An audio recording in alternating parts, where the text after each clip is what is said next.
नमस्कार, आप सबका स्वागत है let's crack UPSC CSC Hindi पर। मैं ललित यादव आप सबका बहुत बहुत हार्दिक अभिनंदन करता हूं। चलिए तो क्लास स्टार्ट करने से पहले जो मेरे दोस्त मुझे नहीं जानते, मेरा नाम ललित यादव है। मैंने डबल एमए किया है लोक प्रशासन और राजनीति विज्ञान दोनों विषयों से। गोल्ड मेडलिस्ट रहा हूं, अपनी यूनिवर्सिटी में फर्स्ट पोजीशन पर रहा हूं। एमफिल किया है, वहां पर भी मैं गोल्ड मेडलिस्ट रहा हूं। बीएड किया है, सीटेट क्वालिफाई है, नेट क्वालिफाई है मेरा लोक प्रशासन और राजनीति विज्ञान दोनों विषयों से सेपरेटली मैंने नेट क्वालिफाई किया हुआ है। बाकी अगर आपको फ्री पीडीएफ चाहिए क्लासेस का तो ये फ्री पीडीएफ के लिए इस टेलीग्राम चैनल को ज्वाइन कर लीजिए। टेलीग्राम चैनल का नाम है अनअकैडमी ललित यादव की पाठशाला ऑफिशियल। अनअकैडमी ललित यादव की पाठशाला ऑफिशियल, फिर से बोलता हूं, अनअकैडमी ललित यादव की पाठशाला ऑफिशियल। यहां पर आपको सारे पीडीएफ भी मिल जाएंगे। आप डायरेक्टली मेरे से कांटेक्ट करना चाहते हैं, मेरे से गाइडेंस लेना चाहते हैं, बात करना चाहते हैं, टेलीग्राम चैनल ज्वाइन कर लीजिए। वहां पर सब चीजें मौजूद हैं, डायरेक्टली मेरे से कांटेक्ट कर पाएंगे। बाकी अगर आपको कंप्लीट कोर्स करना है, बहुत डिटेल से स्टडी करना है प्रॉपर मेंटरशिप के साथ, तो आप अनअकैडमी का कोर्स ले सकते हैं, क्योंकि अनअकैडमी के कोर्स के बहुत सारे बेनिफिट्स हैं जो आपको कहीं नहीं मिलेंगे। फॉर एग्जांपल, सबसे पहला बेनिफिट, एक सब्सक्रिप्शन लेने से, एक सिंगल सब्सक्रिप्शन लेने से आपको इंडिया के सारे टॉप टीचर्स की क्लासेस मिल जाएंगी। लगभग 150 प्लस एजुकेटर्स हैं अनअकैडमी पर, आपको सभी टीचर्स की क्लासेस का एक्सेस मिलेगा। आप उनकी कोई भी क्लास किसी भी टाइम देख सकते हैं। ठीक है, आप हिंदी इंग्लिश बाइलिंगुअल तीनों मोड में क्लासेस मिलेंगी एक ही सिंगल सब्सक्रिप्शन से, यानी कि तीनों का एक्सेस रहेगा, अलग से कुछ नहीं करना पड़ेगा, अलग अलग लैंग्वेज के लिए अलग अलग सब्सक्रिप्शन नहीं, एक ही सब्सक्रिप्शन से तीनों मिल जाएंगे। जो देखना है देखिए, लाइव और रिकॉर्डेड दोनों सेशंस अवेलेबल रहेंगे। आप जैसा सेशन देखना चाहते हैं देखिए, कितनी भी बार देखिए, ये सब फीचर्स अनअकैडमी पर हैं। और बहुत सारे रिजल्ट अनअकैडमी से रेगुलर होते हैं। देखिए हर साल 150 से भी ज्यादा 170-80 के आसपास रिजल्ट अनअकैडमी से हो रहे हैं। बहुत सारे टॉपर्स अनअकैडमी से पढ़ करके एग्जाम क्रैक करके निकल रहे हैं, तो आप भी उनमें से एक हो सकते हैं अगर आप तैयारी कर रहे हैं। अब जब भी अनअकैडमी का सब्सक्रिप्शन लेना चाहते हैं ना, तो आपकी मैं एक बहुत बड़ी हेल्प कर सकता हूं अनअकैडमी सब्सक्रिप्शन में। हेल्प ये कि जब भी आप कोर्स लेंगे, जैसे अनअकैडमी का सब्सक्रिप्शन का ये प्लेटफॉर्म ओपन करेंगे, तो यहाँ पर आइकॉनिक प्लस लाइट 3 तरीके के कोर्स दिखेंगे। इन सब में मैं आपकी एक बहुत बड़ी हेल्प कर सकता हूं। क्या? जब भी आप कोर्स सेलेक्ट करेंगे तो आपको मैं फीस में डिस्काउंट दिलवा सकता हूं। डिस्काउंट के लिए कैसे होगा? आप जब कोर्स सेलेक्ट करते हैं तो यहां पर नीचे एक कोड डालने का ऑप्शन आता है, रेफरल कोड डालने का ऑप्शन आता है इधर। तो उस रेफरल कोड में आपको ये डालना है LYLIVE, इसको अप्लाई कर देना है, फीस में डिस्काउंट हो जाएगा। जो भी अनअकैडमी पर ऑफर चल रहा होगा वो ऑफर आपको मिल जाएगा। Discount time to time change होता रहता है, कभी 10%, कभी 20%, 25% भी होता है। कई बार आपको एक्सटेंड कोर्स 3 4 6 महीने एक्स्ट्रा मिल जाते हैं। बहुत सारे ऑफर्स आते हैं। जो भी ऑफर है सब ऑफर इस कोड से मिलेंगे। इसको कोड टू सक्सेस बोलते हैं। रीजन क्या? कि फीस में डिस्काउंट, इसके साथ साथ मेरी पर्सनल गाइडेंस मिलेगी। मैं अपने सारे स्टूडेंट्स को पर्सनली गाइड करता हूं, 1-on-1 गाइड करता हूं। देखिए आपकी कमियां क्या हैं, आपकी खूबियां क्या हैं, आपकी सिचुएशन को देखते हुए, आपकी कमियों को दूर करते हुए आपके लिए एक अलग से स्ट्रेटेजी बनाने की जरूरत पड़ती है। और वो एक टीचर ही कर सकता है, क्योंकि वो ज्यादा बेहतर तरीके से आपकी सिचुएशन को समझ सकता है, क्योंकि सबकी सिचुएशन एक जैसी नहीं होती है। तो इसलिए आपकी इस एग्जाम की तैयारी में एक टीचर का, एक मेंटर का होना बहुत जरूरी है। गाइडेंस मैं खुद देता हूं, बिना मैनेजर असिस्टेंट के देता हूं। और मेरा यही मानना है कि मैनेजर असिस्टेंट के माध्यम से गाइडेंस नहीं होती है। उनके माध्यम से गाइडेंस होती है तो फिर सब लोग आईएएस बन जाते हैं। आईएएस यूपीएससी का एग्जाम क्रैक करने के लिए टीचर की गाइडेंस चाहिए। तो मैं खुद ही गाइड करता हूं। आप जब भी मेरे से कॉल करेंगे, कॉन्टेक्ट करेंगे, आपकी डायरेक्ट बात, सीधी बात मेरे से होगी। मेरी टीम सोशल मीडिया पर, बाकी जगह पर रिप्लाई करती है, लेकिन कॉल करते हैं तो मैं ही रिसीव करता हूं, और कॉल बैक भी मैं करता हूं। हाँ, कई बार लेट जरूर हो जाता है, क्योंकि इतने सारे बच्चों के साथ मैं बात कर रहा हूं, क्लासेस भी ले रहा हूं। तो आपको चिंता नहीं करना। आप जब भी कॉन्टेक्ट करेंगे विद इन 24 to 36 आवर्स, 36 घंटे के अंदर अंदर मैं आपको वापस करूंगा कॉन्टैक्ट, और आपकी डायरेक्ट बात मेरे से हो जाएगी। आपको मेरे से गाइडेंस लेनी है, अनअकैडमी का सब्सक्रिप्शन लेना है, जो भी चीज जानने आप बिंदास मेरे से बात कर सकते हैं। सब्सक्रिप्शन लेना है तो कॉल जरूर कर लेना। सब्सक्रिप्शन लेने से पहले मेरे से एक बार कॉन्टैक्ट जरूर कर लेना, क्योंकि बिना रेफरल कोड के कोई फिर बाद में आपको जब गाइडेंस नहीं मिलती तो फिर परेशान हो जाते हैं बहुत सारे की बच्चे की, सर हमने तो ऐसे ऐसे ले लिया लेकिन अब क्या करें। तो फिर उसके बाद हम भी कोई सपोर्ट नहीं कर पाएंगे। इसलिए पहले ही समझदारी से आना है, LY लाइव कोड लगा करके सब्सक्रिप्शन लेना है। हर हफ्ते एक नया बैच शुरू होता है। फाउंडेशन बैच अनअकैडमी पर शुरू हो चुका है, बिल्कुल बेसिक से एकदम जीरो से। आप ईएमआई पर भी सब्सक्रिप्शन ले सकते हैं, मंथली बेसिस पर भी सब्सक्रिप्शन ले सकते हैं, यानी कि आपको एक साथ पूरा पैसा देने की भी जरूरत नहीं है। और आपके पास अगर पैसा नहीं भी है तो भी मैं आपको एजुकेशन लोन से सब्सक्रिप्शन दिला सकता हूं। सबसे इंपॉर्टेंट चीज, अपनी गारंटी पर आपको मैं एजुकेशन लोन दिला दूंगा, चाहे आपके अकाउंट में एक भी रुपया ना हो। ठीक है, फ्री तो नहीं करा सकते हैं क्योंकि हमारा नहीं है, हम भी एज ए टीचर पढ़ाते हैं, लेकिन मेरी तरफ से जो हेल्प हो सकती है मैं आपकी हेल्प करा दूंगा। ठीक है, आप मेरे से कांटेक्ट कर लेना, जितनी हेल्प बन पाएगी पूरी हेल्प करेंगे, ये मेरा आपसे वादा है। कांटेक्ट करने के लिए मैंने आपको बता दिया, Telegram channel Unacademy Lalit Yadav की पाठशाला ऑफिशियल, अनअकैडमी ललित यादव की पाठशाला ऑफिशियल ज्वाइन कर लीजिए। वहां पर सब चीजें, सारी डिटेल्स मिल जाएंगी, डायरेक्ट मेरे से कांटेक्ट कर पाएंगे। ये कुछ मेरे एरियाज हैं जो मैं पढ़ाता हूं, तो इनकी क्लासेस भी आपको मिल जाएंगी। यूट्यूब पर आप मेरे नाम से सर्च करेंगे तो बहुत सारी क्लासेस आपको मिल जाएंगी। ये टेलीग्राम चैनल है, ये कोड है, इस कोड को याद रखिएगा, LYLIVE, और क्लास को लाइक शेयर करते जाना है, एकदम बिल्कुल हाई जोश के साथ क्लास में एंट्री करनी है। अब क्लास लंबी चलेगी, ये एक बेसिक इंफॉर्मेशन थी जो मैंने आपको बता दी, एक हाई जोश के साथ रहना है। अनअकैडमी का कोर्स जब भी लें, कोड याद रखिएगा, LY लाइव लगाना है, मेरे से बात कर लेनी है, तो एकदम हाई जोश बताने सब दोस्त कैसे, हाउ इज द जोश, आंसर आना चाहिए high sir, how is the जोश। एक हाई जोश के साथ सब लोग आंसर दीजिए और सेशन को हम स्टार्ट करते हैं। चलिए तो मैं सेशन स्टार्ट करता हूं एकदम। नमस्कार, आप सबका स्वागत है धुआंधार रिवीजन सीरीज के एक और पार्ट में, और आज हम बात करेंगे भारत के प्रधानमंत्री की। जी हां, भारत के सबसे पावरफुल व्यक्ति अगर कोई है तो वो प्रधानमंत्री हैं। तो उनके संदर्भ में काम की चीजें जो प्रारंभिक परीक्षा में आपसे पूछी जा सकती हैं, उन चीजों के ऊपर हम धुआंधार तरीके से डिस्कशन कर लेते हैं। तो चलिए स्टार्ट करते हैं। देखिए, भारत के संविधान में अगर हम बात करते हैं तो भारत में संसदीय व्यवस्था जो है दी गई है। अब भारत की जो संसदीय व्यवस्था है, अगर उसमें आप देखोगे तो दो तरीके के कार्य यहां पर कार्यकारी आपको प्रमुख देखने को मिलते हैं। ठीक है, सबसे पहले राष्ट्रपति सारे के सारे काम जो है राष्ट्रपति के नाम से किए जाने तय किए गए हैं। लेकिन ध्यान रखना है, राष्ट्रपति जो है वो वास्तविक कार्यकारी नहीं होते हैं। राष्ट्रपति केवल नाम मात्र के कार्यकारी हैं, केवल उनके नाम से काम किए जाते हैं। जिस तरीके से गांवों में आपने देखा होगा कई जगह पर, जैसे सरपंच पति का कॉन्सेप्ट चलता है। सरपंच पति का कॉन्सेप्ट आप सब लोग जानते ही होंगे कि गांव में महिलाओं के लिए पंचायत की सीटें जो रिजर्व होती हैं, तो आज भी भारत के अंदर बहुत सारे क्षेत्रों में महिलाओं को उनको रिजर्वेशन मिला है। उस रिजर्वेशन के कारण वहां पर प्रतिनिधित्व मिला है, लेकिन उनकी जगह पर उनकी वास्तविक भूमिका जो है उनके पति या उनके ससुर या उनके जो भी पुरुष मेंबर हैं उस परिवार के अंदर, वो उसको निभाते हैं। ठीक है, यानी कि नाम चलता है महिला सरपंच का, लेकिन काम करते हैं उनके दूसरे पति वगैरह। लेकिन यहां पर ऑफिशियली क्या है कि राष्ट्रपति जो है वो नाम मात्र के कार्यकारी है, लेकिन वास्तविक कार्यकारी जो सबसे पावरफुल है, जो सारे काम करता है, वो है भारत के प्रधानमंत्री, भारत के पीएम। ठीक है, तो भारत में प्रधानमंत्री से बड़ी पोस्ट कोई नहीं होती है। अब प्रधानमंत्री जो है वो सरकार का प्रमुख होता है, राष्ट्रपति है वो राज्य का प्रमुख है। ये चीज ध्यान रखना, सवाल आपसे पूछ लिया जाएगा प्रारंभिक परीक्षा के अंदर, तो ये कंफ्यूजन नहीं होना। राष्ट्रपति राज्य का प्रमुख, ठीक है, प्रधानमंत्री सरकार का प्रमुख, ये चीज होगी। अब बात कर लेते हैं नियुक्ति के बारे में। तो भारत के संविधान में प्रधानमंत्री की नियुक्ति को लेकर के कोई स्पष्ट क्लियर विशेष प्रक्रिया नहीं दी गई है। आर्टिकल 75 है। आर्टिकल 75 जो है ये कहता है कि राष्ट्रपति प्रधानमंत्री की नियुक्ति करेगा और प्रधानमंत्री के कहने पर अन्य मंत्रियों की नियुक्ति करेगा।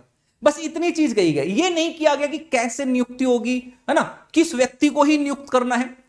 ठीक, क्लियर प्रोविजन नहीं है, लेकिन इसका मतलब यह नहीं है कि राष्ट्रपति किसी को भी भारत का प्रधानमंत्री नियुक्त कर देंगे, क्योंकि भारत में लोकतांत्रिक व्यवस्था है। और लोकतांत्रिक व्यवस्था में क्या होता है, लोकतांत्रिक व्यवस्था में आप देखोगे कि जनता अपने प्रतिनिधियों को चुन करके संसद में भेजती है। अब जनता का सीधा प्रतिनिधित्व होता है लोकसभा के अंदर। तो लोकसभा में जिस भी पार्टी को जनता ने सबसे ज्यादा पसंद किया है, यानी कि जिसके पास बहुमत है, ठीक है, या कोई गठबंधन दल है जिसके पास बहुमत है, तो राष्ट्रपति उसी के नेता को ही प्रधानमंत्री बनाएंगे। अपनी मर्जी से किसी भी व्यक्ति को प्रधानमंत्री नहीं बना सकते हैं।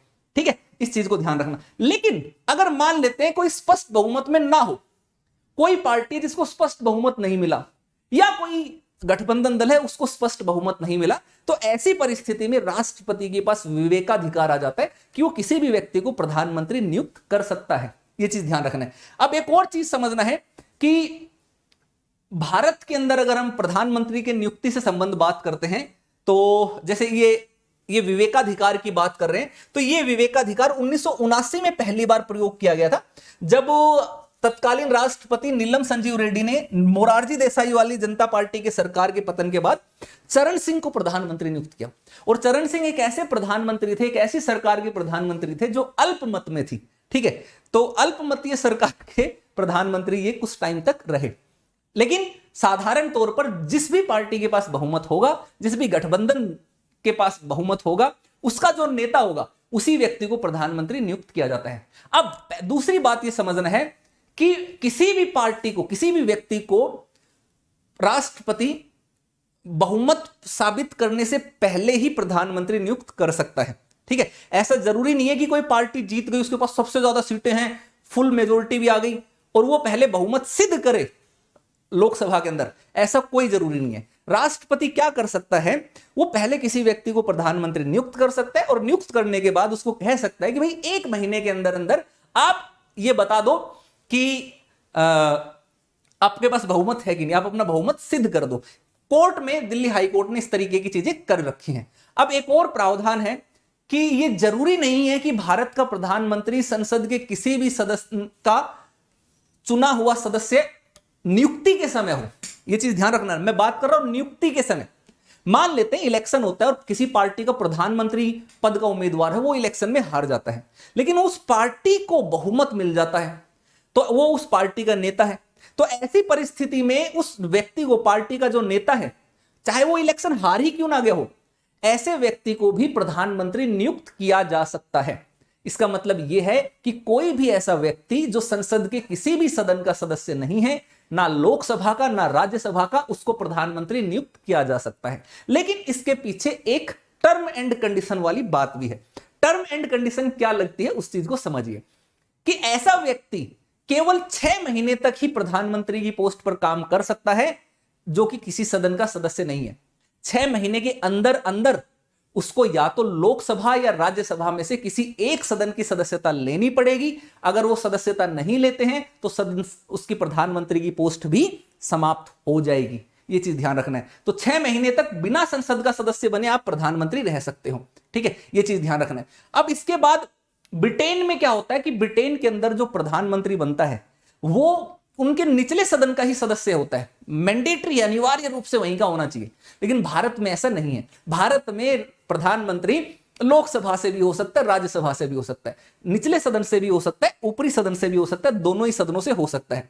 अब शपथ की बात करते हैं तो राष्ट्रपति उसको शपथ दिलवाते हैं, ठीक है। कई बार सवाल भी पूछ लिया जाता है कि कौन इनको शपथ दिलाते हैं, तो राष्ट्रपति। राज्य के स्तर पर मुख्यमंत्री को राज्यपाल। अब जब कार्यकाल की बात करते हैं तो वैसे तो आमतौर पर जैसे सरकार होती है, सरकार का कार्यकाल 5 साल के लिए रखा गया है, तो प्रधानमंत्री भी आमतौर पर 5 साल तक के लिए होता है, लेकिन कोई फिक्स नहीं है। वो राष्ट्रपति के प्रसाद पर्यंत अपनी पोस्ट पर रहता है। अब राष्ट्रपति के प्रसाद पर्यंत का मतलब यहां पर यह नहीं है कि राष्ट्रपति अपनी मर्जी से उसको कभी भी हटा देगा। यहां पर इसका मतलब यह है कि जब तक प्रधानमंत्री की जो पार्टी है, जो सरकार है, जो उसके कार्यपालिका है, उसको लोकसभा में बहुमत है, तब तक वो अपनी पोस्ट पर बना रहेगा। अधिकतम 5 साल तक रह सकता है। लेकिन अगर मान लेते हैं लोकसभा में उसके पास बहुमत नहीं है, तो ऐसे में उसकी सरकार पहले भी खत्म की जा सकती है, गिर सकती है। ऐसे में राष्ट्रपति उसके पोस्ट से उसको हटा भी सकता है, ठीक है, ये चीज ध्यान रखना। लेकिन अगर हम बात करते हैं कि अगर बहुमत है लोकसभा में, जब तक बहुमत है तब तक उसको कोई कुछ छू नहीं सकता है। तो मेन चीज है बहुमत। जितना ज्यादा बहुमत होगा उतना प्रधानमंत्री शक्तिशाली हो जाएगा, फुल पावरफुल, एकदम बिल्कुल, मैं हूं डॉन, तो बाहुबली, थानोस, सब कुछ जो होगा वो प्रधानमंत्री होंगे।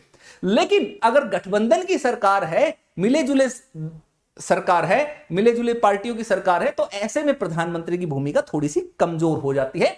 और उस समय में, उस परिस्थिति में गठबंधन घटक दलों के जो गठबंधन के जो घटक दल है उनके बीच में कोई विवाद होता है और वो एक दूसरे से अलग होते हैं, तो ऐसे में सरकार गिरने के चांस बहुत ज्यादा होते हैं। 1990 के दशक में भारत में इस तरीके का माहौल देखने को मिला, जब समय समय पर सरकारें गिरी, प्रधानमंत्री आए और गए। 1990 के दशक में इतने प्रधानमंत्री बने और हटे कि आप याद करोगे तो आपको भी सर चकराएगा, ठीक है। सर जो तेरा चकराए हैं, ये चीज ध्यान रखना। अब बात कर लेते हैं शक्तियां। तो शक्तियों के मामले में देखना है, सबसे पहली चीज तो प्रधानमंत्री भारत में सबसे मोस्ट पावरफुल पर्सन है। अगर मंत्री परिषद की बात करते, कार्यपालिका की बात करते, तो उसके ऊपर पूरा का पूरा कंट्रोल प्रधानमंत्री का होता है। प्रधानमंत्री की मर्जी से ही वहां पर जितने भी मंत्री हैं उनकी नियुक्ति होती है। नियुक्ति राष्ट्रपति करता है, लेकिन मर्जी चलती है प्रधानमंत्री की। जो भी प्रधानमंत्री के खासम खास होंगे, प्रधानमंत्री जिनको पसंद करेंगे, वो उनको मंत्री परिषद में स्थान देंगे। जो भी व्यक्ति, चाहे वो कितना भी वोटों से जीता हो, चाहे कितना भी प्रभाव रहा हो, और अगर प्रधानमंत्री के साथ उसके संबंध अच्छे नहीं है, तो वो प्रधानमंत्री ऐसे व्यक्ति को अपने मंत्री परिषद में नहीं रखते हैं। अब ऐसे ही बात आते हैं मंत्रालय देने की, कि कौन से मंत्री के पास क्या मंत्रालय होगा, इसका डिसीजन भी प्रधानमंत्री ही करेगा। ठीक है, इसी के साथ साथ किसी मंत्री को अगर पद से हटाना है, त्याग पत्र देना है, किसको देना है, किसको हटाना है, तो ये वाला डिसीजन भी प्रधानमंत्री ही करेगा। वो राष्ट्रपति को सलाह देगा कि भैया इस मंत्री को हटा दो, चलो, है ना। तो ऐसे में राष्ट्रपति प्रधानमंत्री की ही बात मानेगा। अब मंत्री परिषद की बैठक होती है, उसकी अध्यक्षता भी वही करता है। उसके निर्णय मंत्री परिषद में प्रधानमंत्री ने अगर कोई बात बोल दी उसकी बैठक के अंदर, तो वो फुल एंड फाइनल है, वो माना जाएगा, उसके बिना कुछ नहीं होगा। ठीक है, अब अगर मान लेते हैं कि उनकी मंत्री परिषद में बहुत सारे लोग हैं, वो हीरो बन रहे हैं, प्रधानमंत्री की बात नहीं मान रहे, तो ऐसे में प्रधानमंत्री के पास ये भी पावर है कि प्रधानमंत्री इस्तीफा दे दे, और जैसे प्रधानमंत्री इस्तीफा देगा तो उसकी मंत्री परिषद भंग हो जाएगी। ठीक है, यानी कि इस चीज को समझिए, प्रधानमंत्री की मृत्यु होने पर, प्रधानमंत्री के इस्तीफा देने पर, उसकी मंत्री परिषद अपने आप ऑटोमेटिकली खत्म हो जाती है, समाप्त हो जाती है। ठीक है, तो प्रधानमंत्री ही है सारी धुरी, प्रधानमंत्री है बेस, नींव। अगर प्रधानमंत्री नहीं तो मंत्री परिषद नहीं है। अब संसद के बारे में अगर शक्ति देखें, तो वो संसद का सत्र आह्वान करने और सत्रावसान करने संबंधी परामर्श देता है। किसको? राष्ट्रपति को देता है। करते हैं राष्ट्रपति, लेकिन परामर्श प्रधानमंत्री देते हैं, प्रधानमंत्री के परामर्श से करता है। लोकसभा को विघटित करने की सलाह भी वो राष्ट्रपति को कर सकता है। आमतौर पर लोकसभा का विघटन 5 साल के बाद होता है, लेकिन अगर प्रधानमंत्री को लगता है कि यार 5 साल से पहले विघटन करना जरूरी है, आवश्यक है, या ऐसा करने से उनकी पार्टी को ज्यादा फायदा होगा, तो वो 5 साल से पहले भी विघटित करने का सिफारिश राष्ट्रपति को कर सकता है। राष्ट्रपति तभी करेगा। और संसद के अंदर अपनी सरकार की सारी नीतियों को प्रमुख रूप से प्रधानमंत्री रखते हैं। तो प्रधानमंत्री जब भी संसद के अंदर बोलते हैं, सब लोग बड़े ही ध्यानपूर्वक सुनते हैं, चर्चा विचर्चा करते हैं। उस समय शोर शराबा इतना नहीं होता है, क्योंकि जो प्रधानमंत्री ने बात कर दी वही उसका मतलब, कुछ भाषण उन्होंने दिया, उसका मतलब यह है कि यही उनकी सरकार की नीतियां जो हैं वो होने वाली हैं। अब अन्य शक्तियों की अगर हम बात करते हैं, तो नीति आयोग का पदेन सभापति होते हैं, अध्यक्ष होते हैं। ठीक है, अगर हम बात करते हैं राष्ट्रीय एकता परिषद, अंतरराज्य परिषद, राष्ट्रीय जल संसाधन परिषद, इन सब के वो अध्यक्ष होते हैं। विदेश नीति भारत के अंदर अगर हम देखते हैं, तो प्रधानमंत्री के द्वारा ही निर्धारित की जाती रही है, ये इतिहास रहा है। विदेश मंत्री जरूर होता है, लेकिन हम जवाहरलाल नेहरू के काल के समय से आज तक की देखेंगे, तो विदेश नीति में सबसे बड़ा प्रभाव अगर किसी का रहता है तो प्रधानमंत्री का ही रहता है। हमारी विदेश नीति को जवाहरलाल नेहरू उनकी उपज माना जाता है। जब इंदिरा गांधी सत्ता में थी तो वो विदेश नीति के मामलों में सारे सक्रिय भूमिका निभाते थे। ऐसे ही वर्तमान समय में आप देखोगे तो नरेंद्र मोदी जो है वो विदेश नीति के संदर्भ में सक्रिय भूमिका निभाते हैं। तो पूरे विदेशी देशों के साथ कैसे संबंध बनाने हैं, उनके दौरे, वहां पर जाना, बातचीत करना, समझौते करना, ये सारे के सारे प्रमुख कार्य जो है वो प्रधानमंत्री ही करते हैं। केंद्र सरकार के प्रमुख प्रवक्ता होते हैं। आपातकाल के दौरान, ठीक है, राजनीतिक स्तर पर यह आपदा प्रबंधन, जब भी आपदा आती है, इस समय आपने देखा कोरोना की इस पेंडेमिक के इस दौर से सब लोग निकले, तो आपदा के दौरान सबसे प्रमुख आपदा प्रबंधक जो है वो भारत के प्रधानमंत्री होते हैं। उन्हीं का डिसीजन फाइनल देखा जाता है। ठीक है, ये चीज ध्यान रखना है। अब बहुत सारे देश का नेता होने के कारण वो क्या करते हैं, राज्य के, देश के अंदर बहुत सारे अलग अलग वर्गों के लोगों से मिलते हैं, समस्याएं सुनते हैं, उनको दूर करने के लिए उनको आश्वासन देते हैं, कार्य करते हैं, नीतियां बनाते हैं, देश के विकास के लिए कार्य करते हैं। सत्ताधारी दल के नेता होते हैं। ठीक है, ये सारी की सारी चीजें इसमें प्रधानमंत्री को लेकर के थी। इतनी ही चीजें हैं जो आपको याद रखनी है। क्या डिस्क्रिप्शन होता है, लेकिन यदि किसी दल को स्पष्ट बहुमत प्राप्त न हो तो राज्यपाल मुख्यमंत्री की नियुक्ति में अपने विवेकाधिकार का इस्तेमाल कर सकता है। ठीक है, यहां पर डिस्क्रिप्शन आता है और यहां पर एक बड़ा ही इंटरेस्टिंग सा समीकरण बनता है। मैं आपको समीकरण बना करके समझाता हूं। मान लेते हैं कि इलेक्शन हुआ, ठीक है, और उस इलेक्शन में ए बी, सी और डी, 4 पार्टियां हैं। ए के पास, और कुल मान लेते हैं, कुल जो है 100 सीट है किसी राज्य में, उस राज्य में। इनमें से ए के पास मान लेते हैं कि आ गई इसके पास 31 सीट, ठीक है। बी के पास आ गई 32 सीट, ठीक है। सी के पास मान लेते हैं आ गई 20 सीट, और डी के पास मान लेते हैं जो है वो आपकी आ गई 17 सीट, ठीक है, 17 सीट।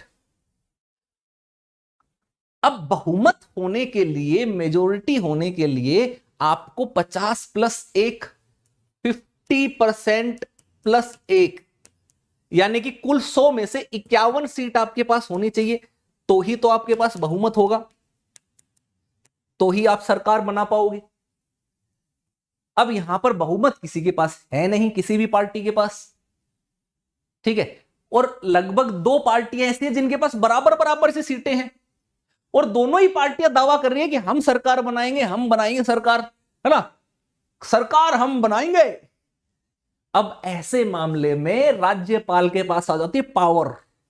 जैसे एकदम से फिल्मों में देखते हो ना, ऊपर से आसमान से शक्ति, कहते हैं ऊपर से भगवान से मांगते हैं, या भगवान या अली मदद है, हे भगवान शक्ति दे, फिर एकदम से उसके अंदर बिजली से कड़कते जुर्र पावर आ जाती है, फिर वो हीरो निकल कर जाता है, पावर दिखाता है बनी। तो ऐसे राज्यपाल के पास ऐसी सिचुएशन आते हैं, फिर पावर आ जाती है एकदम बहुत खतरनाक पावर। क्या पावर? ये होती है कि राज्यपाल इन चारों में से जिसको भी चाहे, जिस भी पार्टी को चाहे, उसके नेता को सीएम अपॉइंट कर सकता है।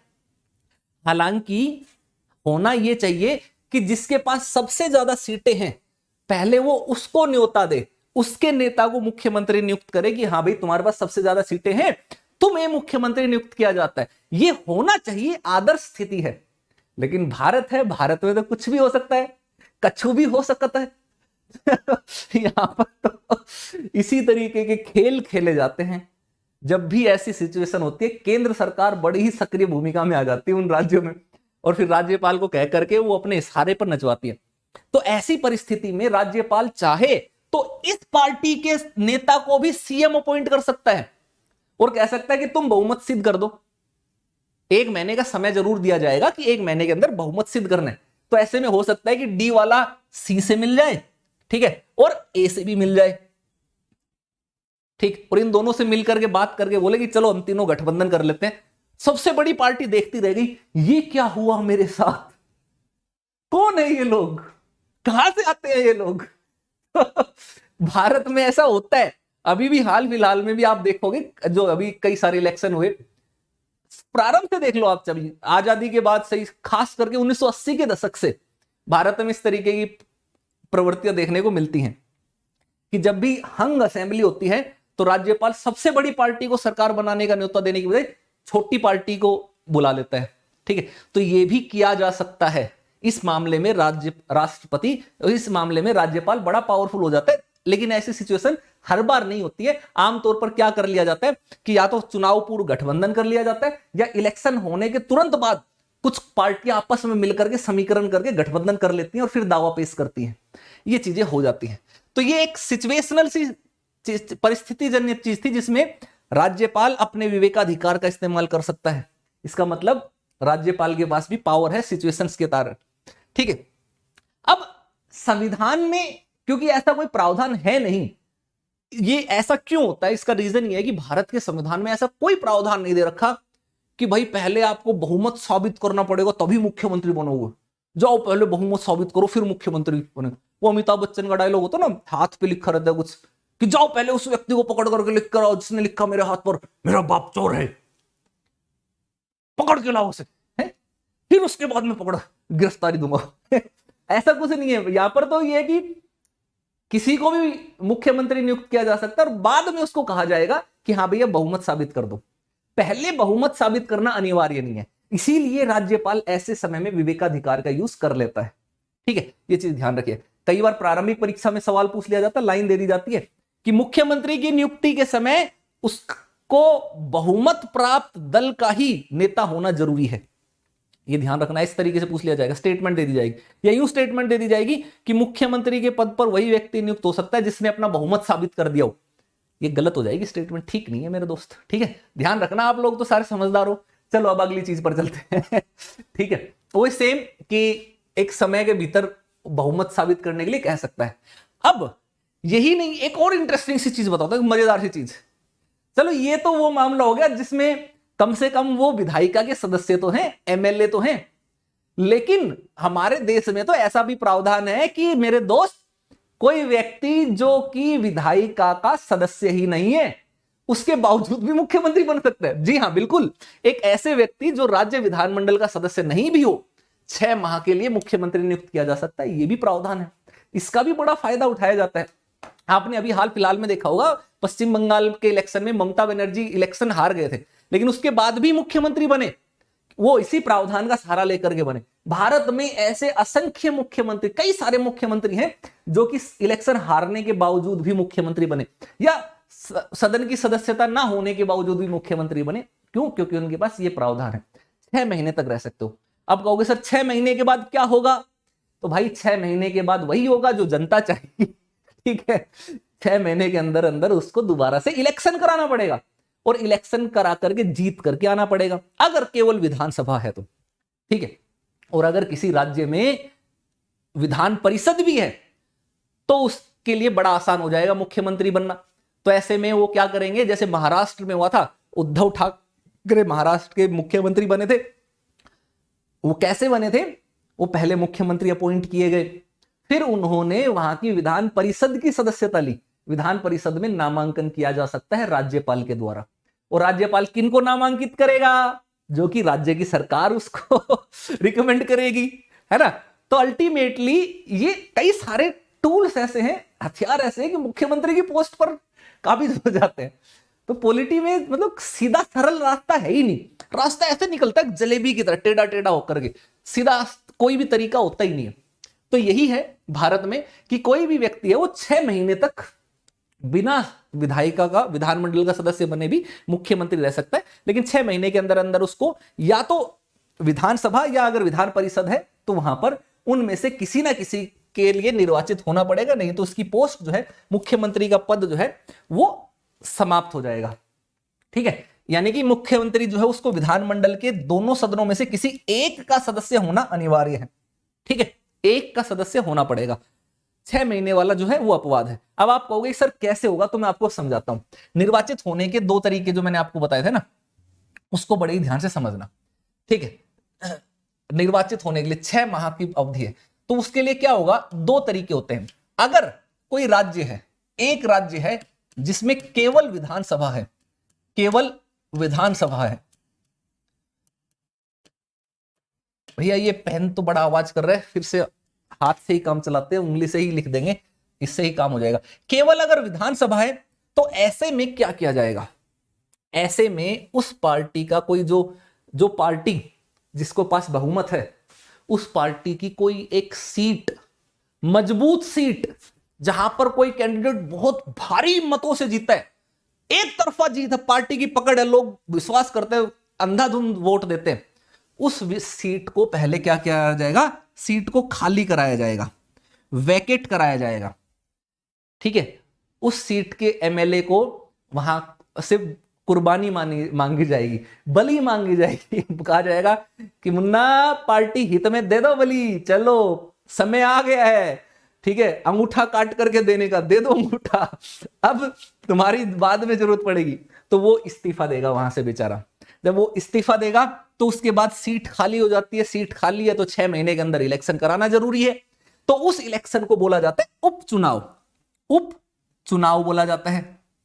ठीक है, और उपचुनाव जब होगा तो उस इलेक्शन में जिस व्यक्ति को मुख्यमंत्री बनाया गया था वो उस इलेक्शन में लड़ेगा। और स्वाभाविक सी बात है, जब उस सीट पर उसकी पार्टी की इतनी ज्यादा पकड़ थी तो विजय संभव, विजय होनी ही होनी है, जीतेगा ही जीतेगा। वहां से वो जीत जाता है, और जीतते ही फिर वो क्या बन जाता है, एमएलए बन जाता है।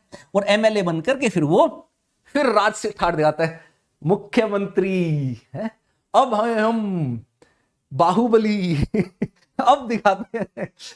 तो वो एक तो हो गया तरीका ये।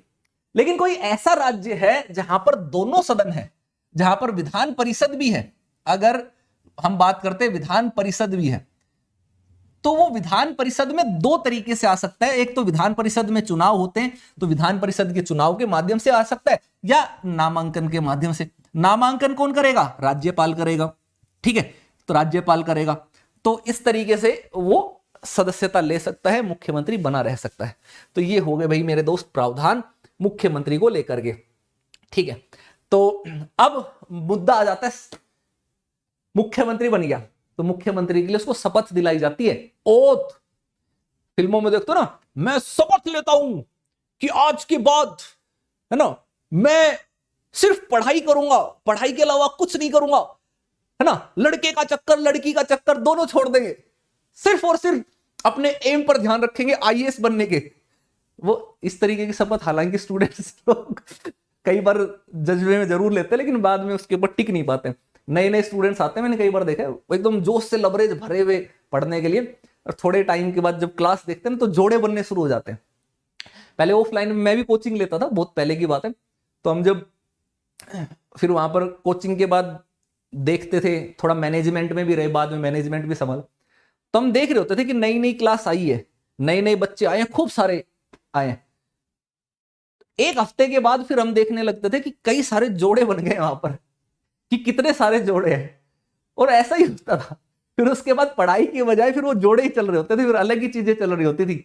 ठीक है, अलग अलग तरीके की, तो वो शपथ भूल जाते थे कि भाई हमें पढ़ना भी, आईएएस बनना है, मेहनत करना है। आप सब भी ध्यान रखना कि जब अगर आप सिविल सर्विस की तैयारी कर रहे हैं तो इन बाहरी व्यवधानों से दूर हो जाओ, है ना। ये फालतू के व्यवधान है, आपके करियर के लिए अच्छे नहीं है। जब आप सेलेक्ट हो जाओगे उसके बाद अपनी मर्जी से जो मर्जी करना, तब आपके सामने और ज्यादा विकल्प रहेंगे, और ज्यादा बेटर ऑप्शंस रहेंगे, और बेहतर विकल्प रहेंगे। ठीक है, लेकिन पहले उस लेवल तक जाओ, फिर उसके लिए करो। तो उसके लिए थोड़ा सा सेक्रीफाइस तो करना पड़ेगा, मेहनत जो है वो आप लोगों को करनी पड़ेगी। अब देखिए, मुख्यमंत्री को शपथ कौन दिलाता है? तो मुख्यमंत्री को शपथ दिलाएंगे राज्यपाल। ठीक है, ठीक, पद एवं गोपनीयता की शपथ दिलाते हैं। अब आपको एक बड़ी ही इंटरेस्टिंग सी चीज समझाता हूं मेरे दोस्त। अब आपको ये चीज भी बुक्स में डायरेक्टली तो नहीं मिलेगी, लेकिन मैं फिर भी आपको समझा देता हूं। शपथ, जब हम बात कर रहे हैं ना शपथ की, एक मिथुन की फिल्म भी थी पुरानी, शपथ, मिथुन की थी कि धर्मेंद्र की थी। अगर हम शपथ की बात करते हैं तो दो, एक तो हम सीएम की शपथ की बात कर रहे हैं यहां पर कि राज्य में, और एक हम केंद्र शासित प्रदेश में, केंद्र शासित प्रदेश, यूनियन टेरिटरी। अब आपको लगेगा शपथ दिला रहा है मुख्यमंत्री को तो राज्यपाल ही दिलाएगा, तो यहां पर राज्य में है, ठीक है, बिल्कुल सही बात है, राज्यपाल दिलाएगा। लेकिन यूनियन टेरिटरी में भी तो मुख्यमंत्री होता है, हालांकि सभी में नहीं है, लेकिन 3 में तो होने की संभावना है, 3 में तो होगा ही होगा, क्योंकि भारत में 3 यूनियन टेरिटरी ऐसी हैं जिसका नाम मैं आपके सामने लिख देता हूं, दिल्ली, पुदुचेरी, पौंडीचेरी भी जिसको आप बोलते हैं, और जम्मू कश्मीर, जम्मू एवं कश्मीर एवं कश्मीर। ये 3 केंद्र शासित प्रदेश, 3 यूनियन टेरिटरी ऐसी हैं जिनमें आप देखोगे तो विधायिका है, विधानसभा है। अब विधानसभा है तो स्वाभाविक सी बात है, तो सरकार भी बनेगी, सरकार बनेगी तो स्वाभाविक सी बात है मुख्यमंत्री भी बनेगा। तो इन मुख्यमंत्री की नियुक्ति कौन करेगा? तो इनकी नियुक्ति करेगा यहां पर राष्ट्रपति। यह ध्यान रखना, केंद्र शासित प्रदेश जहां पर भी विधायिका है, यानी कि विधानसभा है, वहां पर मुख्यमंत्री की नियुक्ति लेफ्टिनेंट गवर्नर नहीं करेगा, एलजी नहीं करेगा, वहां पर राष्ट्रपति करेगा, प्रेसिडेंट करेगा, क्योंकि केंद्र शासित प्रदेश डायरेक्टली सेंटर के अंडर में आते हैं, केंद्र का मामला है। ठीक है, तो राष्ट्रपति करेगा। राज्यों में नियुक्ति राज्यपाल, केंद्र शासित प्रदेश में राष्ट्रपति। मजेदार चीज पता चली ना, क्या बात है, नया कॉन्सेप्ट पता चला, बहुत बढ़िया। लाइक ठोको इसी बात पर, लाइक शेयर ठोको और LY लाइव कोड यूज करो। कोड याद रखना अपना, अनअकैडमी का कोर्स लेते टाइम LYLIVE। फ्री PDF के लिए टेलीग्राम ज्वाइन कर लो जल्दी से। टेलीग्राम का नाम है अनअकैडमी ललित यादव की पाठशाला, अनअकैडमी ललित यादव की पाठशाला। ठीक है, अब आ जाते हैं कार्यकाल पर कि मुख्यमंत्री का कार्यकाल कितना है। तो भाई कार्यकाल उसका निश्चित नहीं है, निश्चित नहीं है। इसका मतलब कैसे है कि वो राज्यपाल के प्रसाद पर्यंत अपने पद पर रहता है। अब राज्यपाल के साध पर्यंत का मतलब यहां पर यूं मत समझ लेना कि राज्यपाल जब चाहे अपनी मर्जी से हटा देगा, ना ना मुन्ना ना।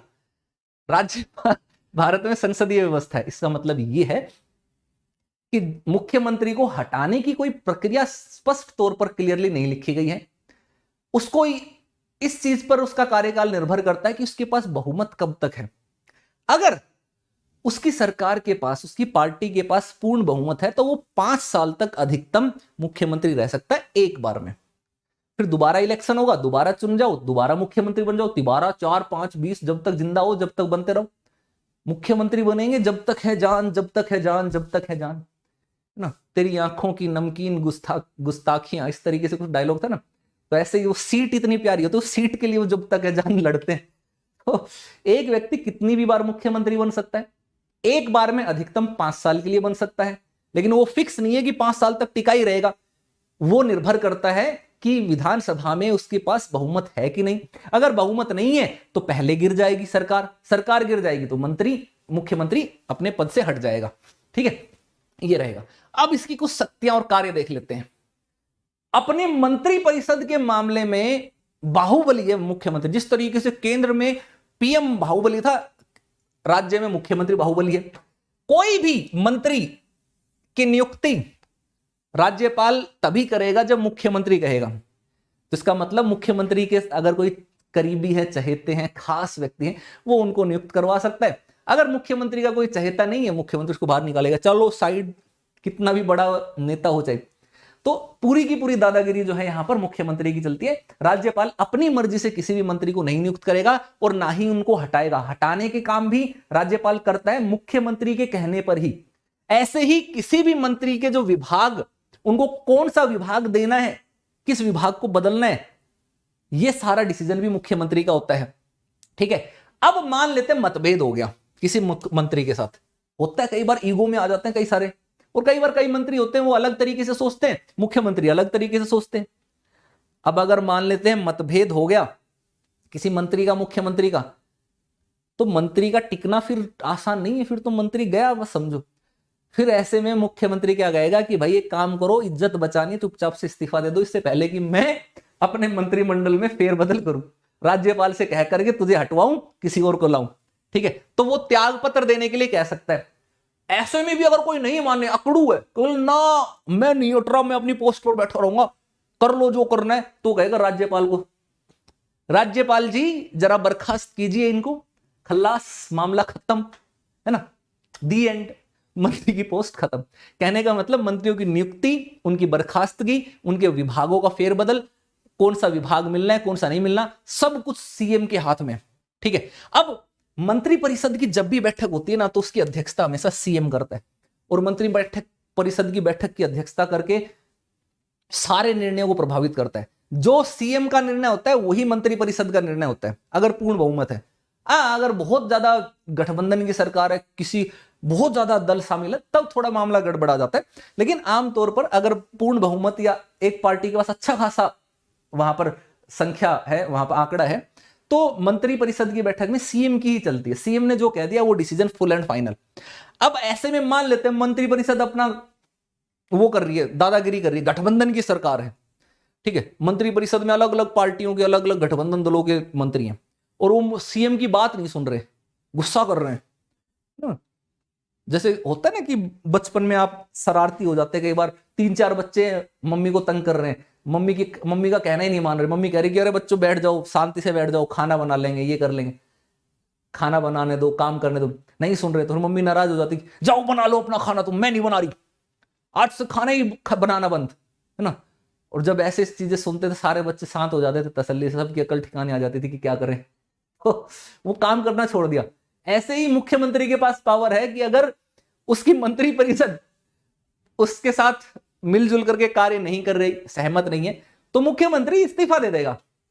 मुख्यमंत्री ने जैसे ही इस्तीफा दिया, पूरी की पूरी मंत्री परिषद भंग हो जाएगी, बर्खास्त हो जाएगी, समाप्त हो जाएगी।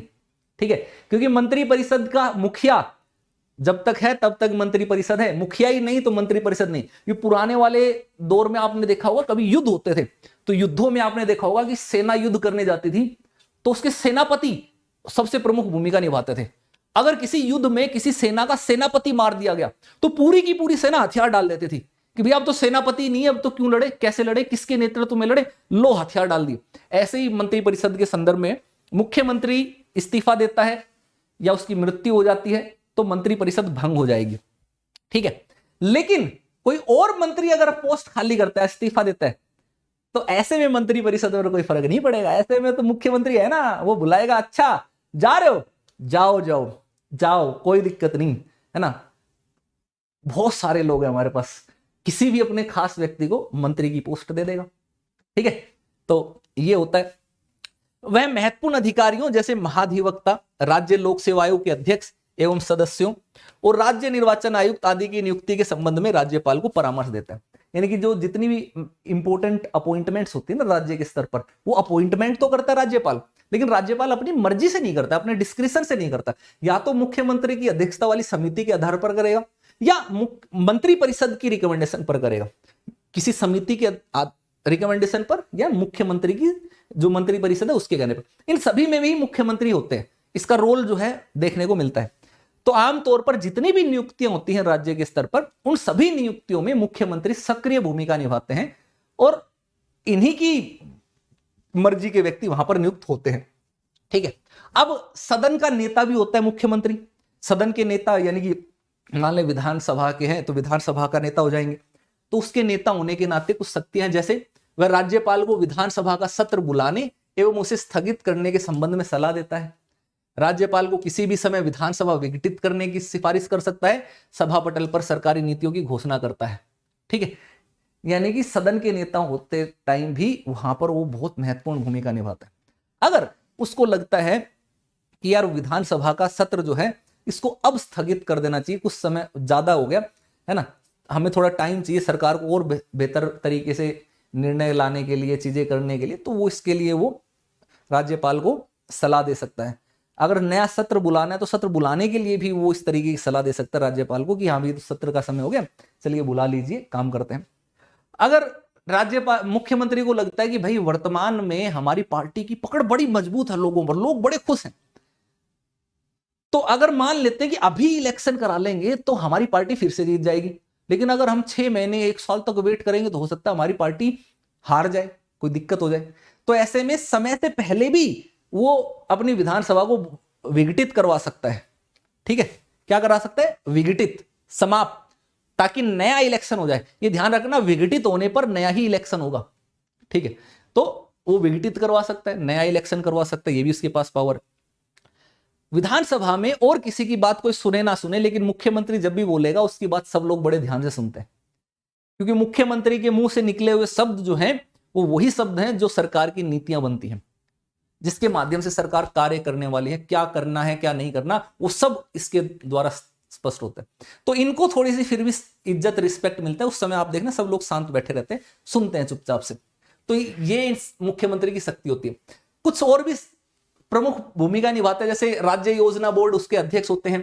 क्षेत्रीय परिषद होती है, अलग अलग क्षेत्रों के आप देखोगे क्षेत्रीय परिषदें जो बनाई जाती हैं, उनके अगर हम बात करते हैं तो उपाध्यक्ष के रूप में ये कार्य करते हैं, ठीक है, जो 1-1 साल के लिए उपाध्यक्ष के रूप में कार्य करते हैं। अंतरराज्य परिषद नीति आयोग की गवर्निंग काउंसिल के सदस्य होते हैं, ठीक है। इन दोनों परिषदों की अध्यक्षता जो है प्रधानमंत्री करते हैं, अंतरराज्य परिषद और नीति आयोग। और जो क्षेत्रीय परिषद है इसकी गृह मंत्री करते हैं, गृह मंत्री करते हैं, ठीक है। और क्षेत्रीय परिषद और अंतरराज्य परिषद, नीति आयोग, ये बेसिकली एक दूसरे के राज्यों के बीच में आपसी हार्मनी, सामंजस्य बनाए रखने, केंद्र राज्यों के मध्य सामंजस्य बनाए रखने, ठीक है, एक दूसरे तक अपनी समस्याएं, अपनी बात पहुंचाने में भूमिका निभाते हैं। राज्य सरकार का प्रमुख प्रवक्ता होता है, आपातकाल के दौरान मुख्य प्रबंधक होता है राजनीतिक स्तर पर। राज्य का नेता होने के नाते जनता के विभिन्न वर्गों से मिलता है, समस्याओं आदि के बारे में ज्ञापन प्राप्त करता है। सेवाओं का राजनीतिक प्रमुख होता है, ये इसकी प्रमुख वो है होते हैं, ठीक है। जब भी आपदा आएगी ना तो ध्यान रखना आपदा प्रबंधन का स्ट्रक्चर किस तरीके से। आपदा प्रबंधन की अगर हम डिजास्टर की बात करते हैं तो आपदा प्रबंधन को जो राजनीतिक प्रमुख है ना, केंद्र के स्तर पर पीएम, पीएम के नीचे देखो राज्य के स्तर पर सीएम, ठीक है, और फिर उसके नीचे अगर आप देखोगे तो यहां पर डीएम और जिला परिषद के जो अध्यक्ष होते हैं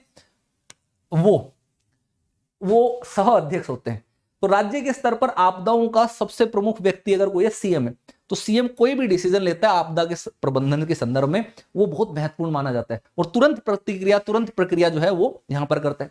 अब क्योंकि वो जनता का नेता है, राज्य का नेता है, तो ऐसे में जनता की समस्याएं सुनने का अधिकार भी उसके पास है। तो ऐसे में सभी समूह जो मुख्यमंत्री से मिलना चाहते हैं वो उनसे मिलता है, बातचीत करता है, चर्चा विचर्चा करता है, उन क्षेत्रों में जाता है जहां पर समस्याएं हैं, लोगों से मिलता है, उनकी समस्याओं को जानने की कोशिश करता है ताकि उन समस्याओं को दूर करके और बेहतर विकास के कार्य वहां पर किए जा सके। ये सारे के सारे कार्य जो है वो है। राज्य के स्तर पर जितनी भी सेवाएं हैं, जितनी भी नौकरियां हैं, उनका राजनीतिक प्रमुख है, ठीक है। संवैधानिक प्रमुख राज्यपाल देखोगे, लेकिन राजनीतिक प्रमुख मुख्यमंत्री है। तो ये मेरे दोस्त ध्यान से समझना, अगर आप राज्य सेवा के अधिकारी हैं तो मुख्यमंत्री आपको चुटकियों में यूं यूं यूं ऐसे कहते हैं, यूं यूं यूं करके आपके तबादले कर देता है। जब मर्जी आए उसको लगेगा यार इसको हटाना, तो हटा भी सकता है, कुछ भी तरीके की चीजें करवा देता है वो, ये ध्यान रखना। सुपर पावरफुल है, इसीलिए आप देखना कि राज्य लोक सेवा आयोग या राज्य की स्तर की जो पुलिस है या राज्य के जो कार्मिक हैं, मुख्यमंत्री की बड़ी पैरवी करते हैं। मुख्यमंत्री की कुछ भी हो, लेकिन मुख्यमंत्री को नाराज नहीं करना चाहते, क्योंकि उनको पता है कि जैसे मुख्यमंत्री आएंगे तो मामला बिगड़ सकता है वो उनको सेवा से रिमूवल तक करवा सकते, सारी चीजें करवा सकते, इतनी उनमें क्षमता, पावर होती है। तो राज्य के स्तर पर सेवाओं का भी प्रमुख होता है। तो इसका मतलब यह है मेरा दोस्त, मुख्यमंत्री बड़ा पावरफुल व्यक्ति है, हल्के में मत लेना, ठीक है। शक्तिमान है, शक्तिमान। राज्य के स्तर पर तो इससे बड़ा शक्तिशाली व्यक्ति कोई है ही नहीं, ठीक। तो होपफुली आपको क्लास अच्छी लगी होगी। अच्छी लगी तो लाइक शेयर जरूर करना, कमेंट करके बताना कि कैसी लगी क्लास। साथ ही आपको एक और इंपॉर्टेंट चीज मैं बता देता हूं, और भी इसके आगे नए पार्ट आते रहेंगे रेगुलर, टाइम टू टाइम जो है। इसके जो बाकी के पेंडिंग एरियाज हैं, बाकी के पेंडिंग क्लासेस हैं, वो ऐसे ही मेगा मैराथन सेशन में आते रहेंगे। उनके लिंक अगर चाहिए, उनकी इंफॉर्मेशन चाहिए या फ्री पीडीएफ चाहिए, तो ये टेलीग्राम चैनल ज्वाइन कर लीजिएगा। इस टेलीग्राम चैनल का नाम है अनअकैडमी ललित यादव की पाठशाला ऑफिशियल।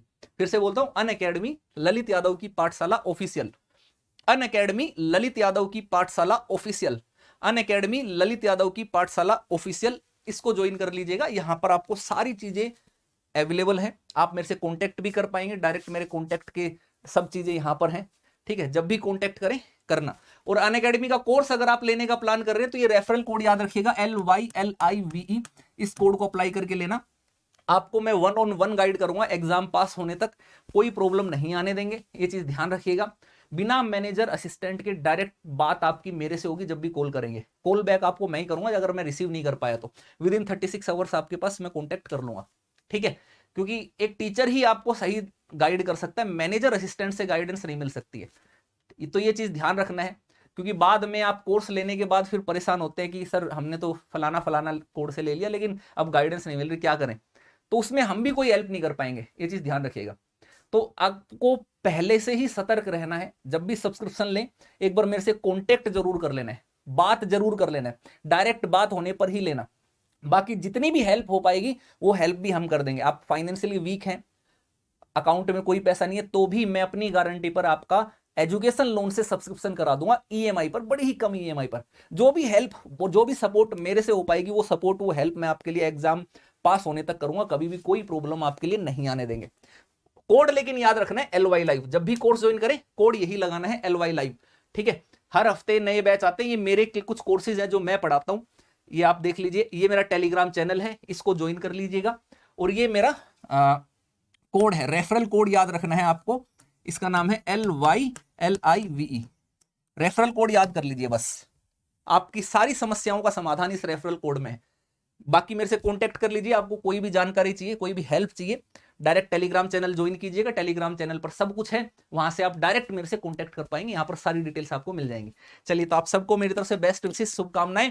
एक हाई जोश बनाए रखना है, लाइक शेयर करते जाना है यार, लाइक शेयर नहीं रुकना चाहिए। आप लाइक शेयर नहीं करते, और कमेंट करके बताओ क्लास कैसी लगी। इतनी डिटेल में क्लास कहीं से नहीं मिलेगी आपको।